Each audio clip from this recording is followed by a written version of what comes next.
जय Hind defence lovers. आज की टॉप हेडलाइंस कुछ इस प्रकार है। ऑपरेशन सिंदूर के बाद अब ऑपरेशन ब्लैक फॉरेस्ट में भारत की बड़ी सफलता। बीएसएफ ने रोकी 50 पाकिस्तानी सुअरों की घुसपैठ। सुखोई के अलावा भारतीय वायुसेना के 3 और फाइटर जेट्स को मिलेगी ब्रह्मोस की ताकत। चीन पाकिस्तान को दे रहा है 50% डिस्काउंट में J-35 और 3 मिनट में पाकिस्तान के 13 पोस्ट भारत ने करी तबाह।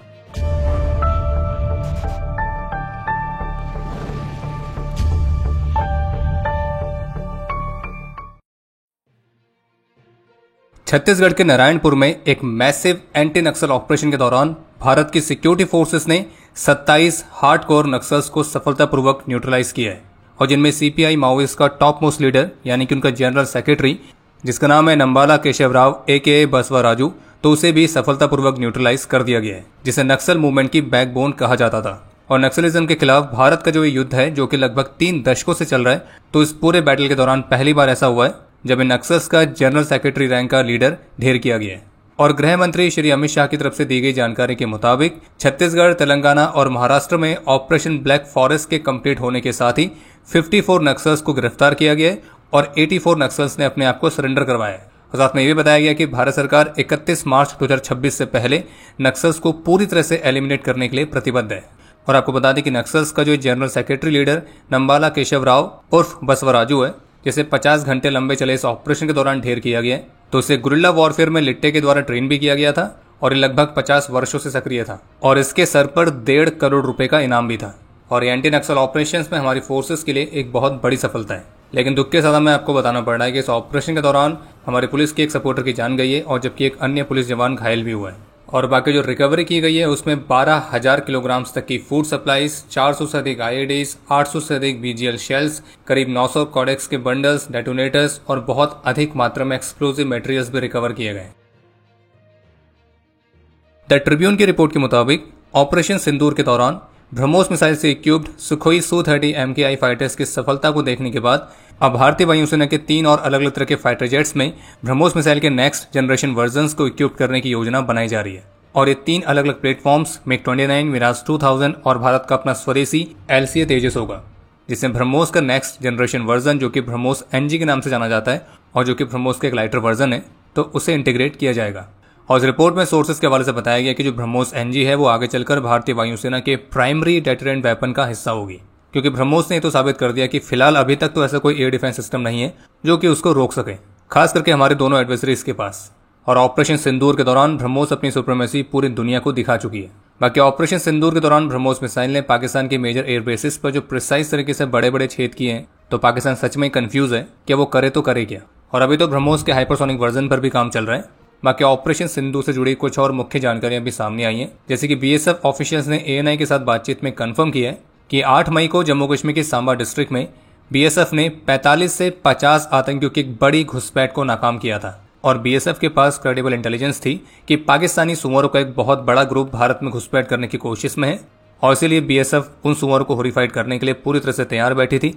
और फिर जब 8 मई को उन सुअरों को डिटेक्ट किया गया जो कि हमारी लोकेशंस की तरफ तेजी से बढ़ रहे थे, तब उसके बाद BSF ने जबरदस्त गोलाबारी करके उस बड़ी घुसपैठ को नाकाम किया। और जबकि इन सुअरों की घुसपैठ कराने के लिए जो पाकिस्तानी आर्मी के सोल्जर्स हैं वो उसे कवर फायर दे रहे थे, लेकिन जब BSF ने अपना फायर छोड़ा तो वो सुअर तो खैर भागे, लेकिन उस पोस्ट पर जो पाकिस्तानी सोल्जर्स थे जो कि इन सुअरों को कवर दे रहे थे, तो वो भी अपनी पोस्ट छोड़कर भागे।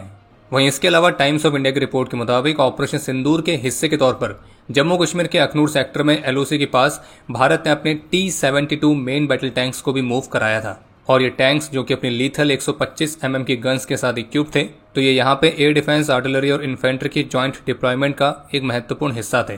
और आगे बढ़ने से पहले आपको सूचित कर दें कि ऑपरेशन सिंदूर की सफलता से प्रेरित होकर हमने Squadron.in पर ऑपरेशन सिंदूर की कुछ एक्सक्लूसिव मर्चेंडाइज को लॉन्च किया है, और जिसे आप स्पेशल डिस्काउंट में प्राप्त कर सकते हैं। बस उसके लिए आपको एक स्पेशल कूपन कोड का इस्तेमाल करना है, और वो कूपन कोड है PKMKB। बस ध्यान रहे ये ऑफर लिमिटेड टाइम के लिए है। और हमारी मर्चेंडाइज साइट का जो लिंक है वो वीडियो के डिस्क्रिप्शन में दिया गया है। अभी हाल ही में इंडियन आर्मी की साउथ वेस्टर्न कमांड के GOC in C lieutenant general Manjinder Singh ने कॉम्बैट रेडीनेस की समीक्षा करी थी, और इससे संबंधित साउथ वेस्टर्न कमांड के ऑफिशियल एक्स हैंडल से कुछ पोस्ट भी जारी की गई है, और जिनमें आप उन पायलट लेस टारगेट एयरक्राफ्ट को भी देख सकते हैं जिन्हें ऑपरेशन सिंदूर के दौरान पाकिस्तान के एयर डिफेंस सिस्टम्स को चकमा देने के लिए भी इस्तेमाल किया गया था। और पाकिस्तान की जाहिल आवाम जो कि अपनी ही मिलिट्री और अपनी गवर्नमेंट के प्रोपेगेंडा में फंसकर अभी भी इसी डिलुलू में जी रही है कि पाकिस्तान की एयरफोर्स ने भारत के 6 फाइटर्स को शॉट किया है और जिनमें 3 रफाल को शॉट करने का दावा भी किया जा रहा है। तो संभावित रूप से यही वो रफाल फाइटर्स हैं पाकिस्तान के अवाम के मुताबिक जो कि पाकिस्तानी एयरफोर्स ने शॉट किए हैं।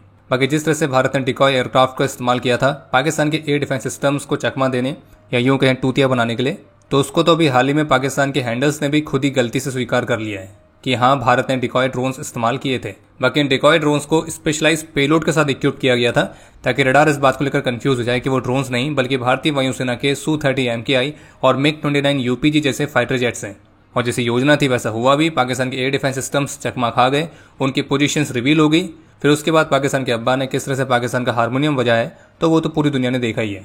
और उन हारमोनियम के नाम तो आपको याद ही होंगे, नूर खान, रफीकी, मुरीद, सुकूर, सियालकोट, पसरूर, चुनिया, सरगोधा, स्कर्डू, भुलारी, जैकोबाबाद और किनारा हिल्स। अगर आपको ऐड करना है तो कर लीजिए। इसके अलावा एक और जानकारी सामने आई है कि ऑपरेशन सिंदूर के दौरान पाकिस्तान का हारमोनियम बजाने में भारत के 100% स्वदेशी JM-1 लॉयटरिंग म्यूनिशन को भी मुख्य रूप से इस्तेमाल किया गया था और ये पहली बार था जब JM-1 को एक रियल कॉम्बैट सिनेरियो में इस्तेमाल किया गया है। बाकी JM-1 एक लॉयटरिंग म्यूनिशन है जिसे जॉनेट टेक्नोलॉजीज ने स्वदेशी तौर पर बनाया है और ये 500 ग्राम तक के वॉरहेड को कैरी करने में सक्षम है और इसे एंटी पर्सनल और एंटी मटेरियल ऑपरेशंस दोनों में ही ऑटोनॉमस मिशंस के लिए कॉन्फ़िगर किया जा सकता है। 16 जून से 22 जून तक इंटरनेशनल पेरिस एयर शो 2025 को आयोजित किया जाएगा और पेरिस एयर शो 2025 में भारत अपनी कुछ महत्वपूर्ण कैपेबिलिटीज को भी डेमोन्स्ट्रेट करने वाला है, जिनमें तेजस मार्क 2, ब्रह्मोस, वरुण अस्त्र, एवॉक्स प्लेटफॉर्म्स, आकाश मिसाइल डिफेंस सिस्टम्स और ऐसी अन्य कई सारे महत्वपूर्ण प्लेटफॉर्म्स शामिल रहेंगे। इसके अलावा न्यूज 18 की तरफ से एक रिपोर्ट जारी की गई है और जिसमें इन्होंने टॉप डिप्लोमेटिक सोर्सेज के हवाले से कंफर्म किया है कि चीन ने पाकिस्तान को जो उनके नए J-35A फाइटर्स हैं तो वो 50% तक के डिस्काउंट में ऑफर किए हैं और वो भी बहुत ही इजी पेमेंट ऑप्शंस के साथ। और इस रिपोर्ट में सोर्सेज के हवाले से कहा तो ये गया है कि चीन पाकिस्तान पर जो ये मेहरबानी दिखा रहा है तो वो एक्चुअल में भारत के खिलाफ पाकिस्तानी एयरफोर्स की परफॉर्मेंस से खुश होकर एक रिवॉर्ड के तौर पर उसे दे रहा है। हालांकि इस न्यूज 18 की रिपोर्ट में ये बिल्कुल भी नहीं बताया गया है कि जो डिप्लोमेटिक सोर्सेज हैं जिनके हवाले से जानकारी दी जा रही है तो वो डिप्लोमेटिक सोर्स है कहाँ के, वो चीन के हैं या पाकिस्तान के हैं। और हम ऐसा इसलिए कह रहे हैं क्योंकि इसके अलावा भी कुछ और रिपोर्ट्स हैं जो कि चल रही हैं और जिनके मुताबिक पाकिस्तान में जो चाइनीज इक्विपमेंट का फेलियर हुआ है तो उस फेलियर को छुपाने के लिए चीन और पाकिस्तान के इस नए प्रोपेगेंडा गेम के तहत ही इस न्यूज को हाइप बनाया जा रहा है। जबकि कुछ सोर्सेस ये भी क्लेम करते हैं कि जो J-35 फाइटर है तो उसे अपना इनिशियल ऑपरेशनल क्लियरेंस मिलना अभी बाकी है। और बाकी इस रिपोर्ट में जो ये बात मेंशन की गई है कि पाकिस्तान एयरफोर्स की परफॉर्मेंस को देखने के बाद एक रिवॉर्ड के तौर पर चीन ये दे रहा है, तो ये भी इस बात की तरफ पूरा संकेत करती है कि ये कुछ और नहीं, केवल एक प्रोपेगेंडा का हिस्सा है। क्योंकि पाकिस्तान एयरफोर्स की जो जबरदस्त परफॉर्मेंस है तो उसके सबूत तो भारत ऑलरेडी दे चुका है। और पिछली अपडेट में हमने आपको पाकिस्तान के उन 11 एयरबेसेस के नाम बताए हैं जहां पे पाकिस्तानी एयरफोर्स की सबसे ज्यादा परफॉर्मेंस देखी गई है। इसके अलावा चाइना की PL-15 मिसाइल जो अपने टारगेट को मिस करी है वो बात भी अब किसी से छुपी हुई है नहीं, इसके सबूत भारत ऑलरेडी दे चुका है। चाइना के एयर डिफेंस सिस्टम्स भारत की एक भी मिसाइल को इंटरसेप्ट नहीं कर पाए हैं, इस बात के सबूत भी सबके सामने आ चुके हैं। और पिछले डिफेंस अपडेट में हमने आपको कुछ सोर्सेज के हवाले से बताया था कि एक्चुअल में जो चीन है अब उसे इस बात का डर है कि अगर J-35 भी वो पाकिस्तान को देता है तो उसका हाल भी बाकी के चाइनीज इक्विपमेंट की तरह हो जाएगा। क्योंकि J-35 की चीन ने जिस तरह से हाइप बना रखी है तो वो हाइप पाकिस्तान में जाके पूरी गिर सकती है। और बाकी पाकिस्तान को अगर J-35 फाइटर्स मिल भी जाते हैं तो भी हम सभी को पता ही है कि उनका क्या होने वाला है। अगर भारत के साथ कोई कॉन्फ्लिक्ट होगा तो उन फाइटर्स को भी भारत सेंटर ऑफ ग्रेविटी दिखाई देगा। बाकी एक और बात सोचने वाली कि चीन जो कि J-35 को बहुत ही हाईटेक बताता है तो भला वो पाकिस्तान को भी 50% डिस्काउंट में ऑफर करेगा क्यों? अभी तो कोई अमेजोन या फ्लिपकार्ट की बिग बिलियन सेल भी नहीं चल रही है। जहां एक तरफ पाकिस्तान की आवाम इसी बात से खुश है कि उनके प्रधानमंत्री उनके आर्मी चीफ आसिम मुनीर अब फेक मार्शल के रैंक पर प्रमोट हुए हैं।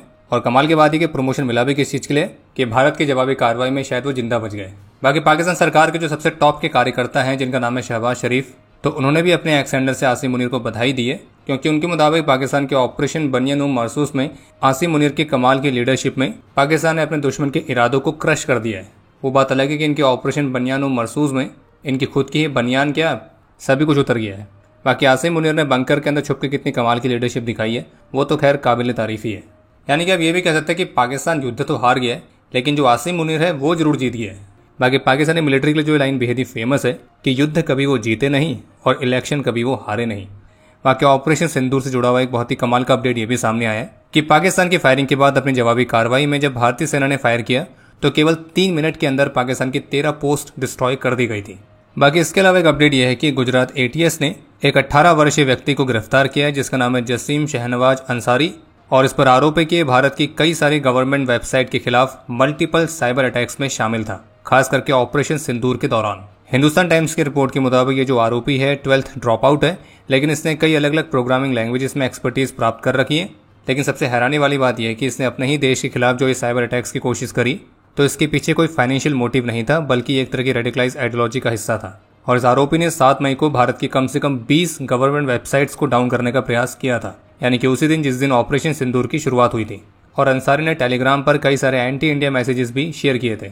इसके अलावा आपको बताना चाहेंगे कि अभी हाल ही में भारत, अमेरिका, ब्रिटेन और फ्रांस में लगभग 8,800 लोगों पर किए गए एक स्टडी में पाया गया है कि जो भारतीय हैं वो फेक न्यूज और डिस इन्फॉर्मेशन के प्रति अधिक संवेदनशील होते हैं। और इस स्टडी के हिस्से के तौर पर पार्टिसिपेंट्स को कुछ रियल और कुछ फेक हेडलाइंस दिखाई गई थी, जिसमें वो ये देखना चाह रहे थे कि पार्टिसिपेंट्स इनके बीच कोई डिफरेंशिएट कर पाते हैं या नहीं। तब उसमें यह पाया गया कि जो भारतीय हैं तो उनके पास रियल और फेक इन्फॉर्मेशन में डिफरेंशिएट करने की सबसे कम एबिलिटी है। बाकी अब समय है आज के इतिहास का।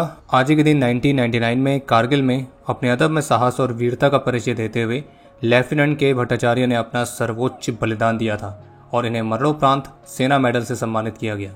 और आपके लिए आज का प्रश्न है, ब्रह्मोस सुपरसोनिक क्रूज मिसाइल की कोई भी एक यूनिक कैपेबिलिटी बताइए। और अब समय है आज के टॉप 3 कमेंट्स का, जो ये रहे आपकी स्क्रीन पर।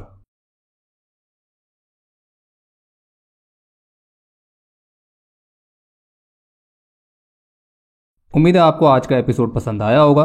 पसंद आया तो वीडियो को लाइक करना ना भूलें। आपके कोई भी सुझाव या सवाल हो तो उसके लिए कमेंट सेक्शन ओपन है। और अगर आप डिफेंस रिलेटेड और भी एक्सक्लूसिव कंटेंट में दिलचस्पी रखते हैं तो आज ही प्ले स्टोर से डिफेंस स्क्वाड की सुपर ऐप को डाउनलोड करना ना भूलें। और अगर आप चैनल पर पहली बार आए हैं तो squadron.in पे जाके हमारे नए डिजाइन्स को भी चेकआउट जरूर करें। बाकी जल्द मिलेंगे नए एपिसोड के साथ। तब तक के लिए जय हिंद, जय भारत।